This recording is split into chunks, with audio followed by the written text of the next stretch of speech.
Hi everyone. St. Meghan's speech. Meghan was called out for several things.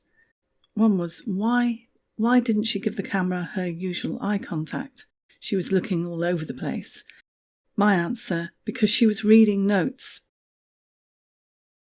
Because she was trying to look upwards to appear saintly, and because she was trying to possibly work up emotion. It was also pointed out that Meghan was doing the sign language for choking, and that someone should slap her quickly. Not only has she proved that she's in her early 40s by saying that she was 11 or 12 at the time of the 1992 riots, and someone also said that previously she had said that she was 14 during that time, during those riots, which would make her even older.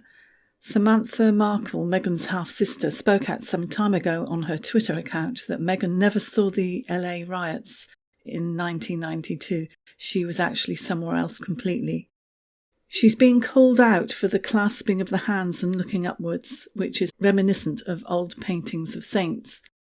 Also for the video filter, which softened and lightened everything to appear celestial and pure.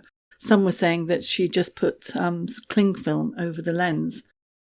Some are saying that she just can't win, and that she is for once being genuine. Well, I suppose that, as she probably only knows how to show empathic emotion through acting, then maybe it's as genuine as we'll get. I'm still not convinced. She is also being called out for not getting permission from the Immaculate Heart Girls' School for making a video addressing their students. To date, there is nothing on their website or social media about Meghan being invited to speak. It is said that it was a surprise. That sums up her and Harry's lives, full of surprise meetings, i.e. gate crashes, and secret visits. She is known for gate crashing events and probably didn't see anything wrong in this. However, her speech was quite political. She is very much trying to be a world leader and an example for teenage girls. Her speech was not just like an audition for a movie role. It was a little Martin Luther King wannabe-ish. And one wonders if she really does have aspirations for running for office. Her hopes for her Sussex empire flopped. Her court case against the papers has flopped. Her coming to Hollywood entrance flopped. And so what's left? Politics. I mentioned in an old video that she would want to run for president. Now donating £10 a month for a kennel in Archie's name at the Mayhew Dog Rescue Centre in London. Some are saying that this is for Harry for when he's in the doghouse. I say it could be their next home, or somewhere they can leave Archie when in the UK, cheaper than a nanny or a babysitter. Why advertise that you're donating such a minuscule amount when you're so wealthy? This is really not good PR. Interesting that Meghan was against the air ambulance using Archie's name, but it's okay for a dog kennel. Meghan has now been forced to drop the claim that her father was exploited by the Daily Mail. It was stated that she could not prove the motivations of her father, and people are also questioning why her lawyers actually let her proceed while knowing this. The latest is that allegedly Prince Charles has ordered Harry to come home immediately and is sending an RAF jet to pick him up. I'm still trying to find out the authenticity of this. It is very likely fake news, as it was removed shortly after it was published. But I do believe that more than once since Harry left the UK, that there were plans to rescue him at various times when he hit an extreme low. I believe there were plans in place for this when he was staying at Vancouver Island. I made a couple of videos last year regarding this and removed due to the rescue not coming to fruition. It doesn't mean that it wasn't discussed and planned between those concerned.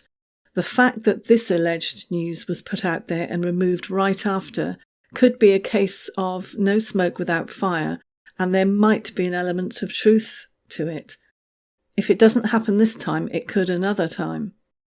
I talked in a video last year that Harry's friends and Prince William were planning a rescue. They might well have been.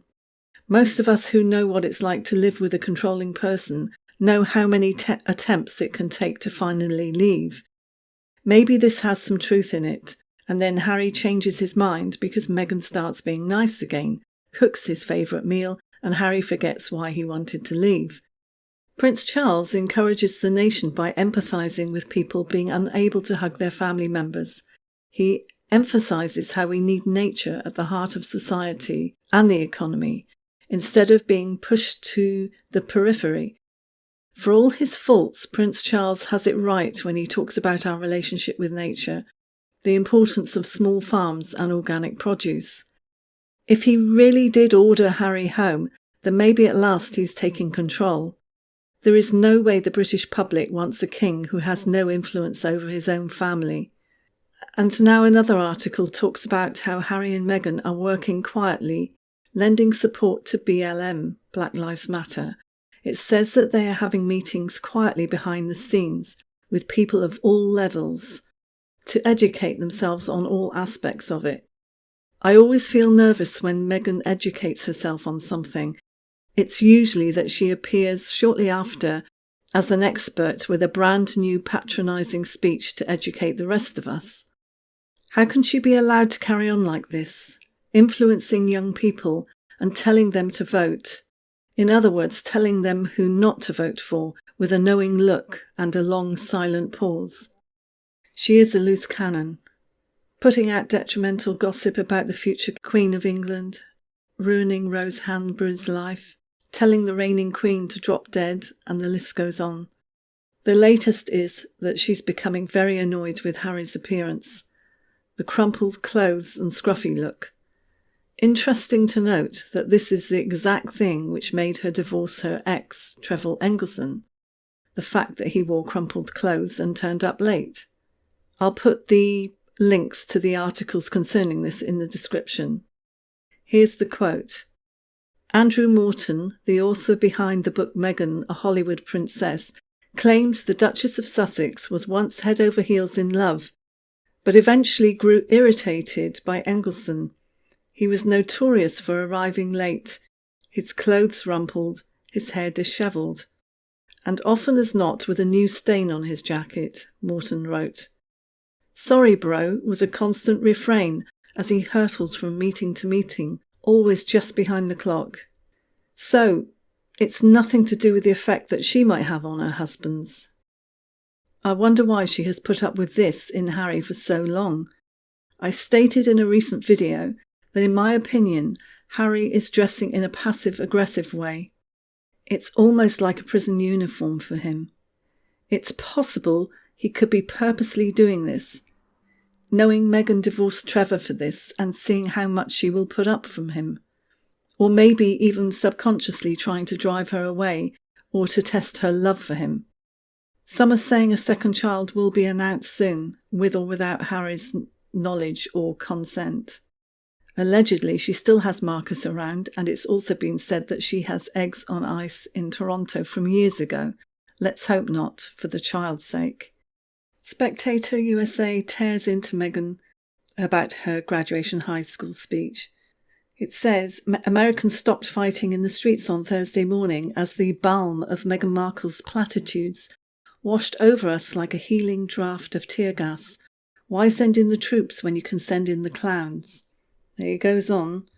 The Duchess of Malibu has released a video of her graduation address to the seniors of Immaculate Heart High School, the private Los Angeles school, whose teachers bear at least some of the responsibility for launching the woke royal upon the gas-guzzling, meat-eating racist public. Goes on to say that the video was a vintage performance. Talks about the ponytail, dressed-down look, and the Diana-like white shirt.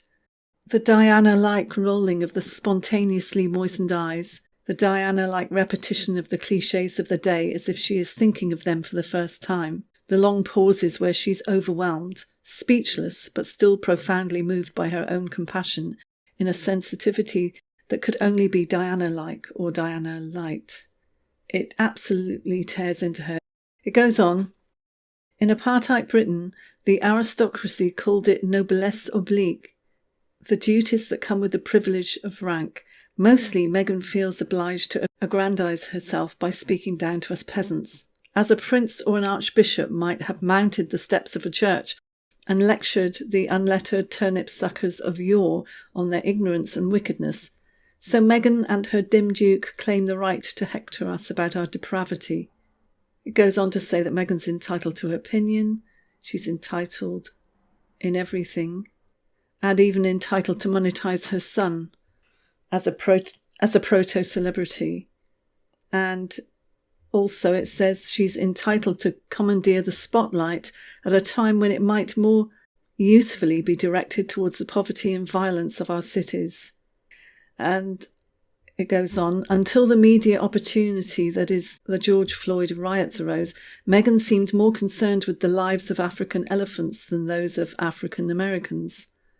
During her brief reign at Frogmore Cottage, she denounced her husband's people as incorrigible racists, though London might be the most racially diverse city in the world, which is true, and it says here that she didn't say much about her fellow Americans.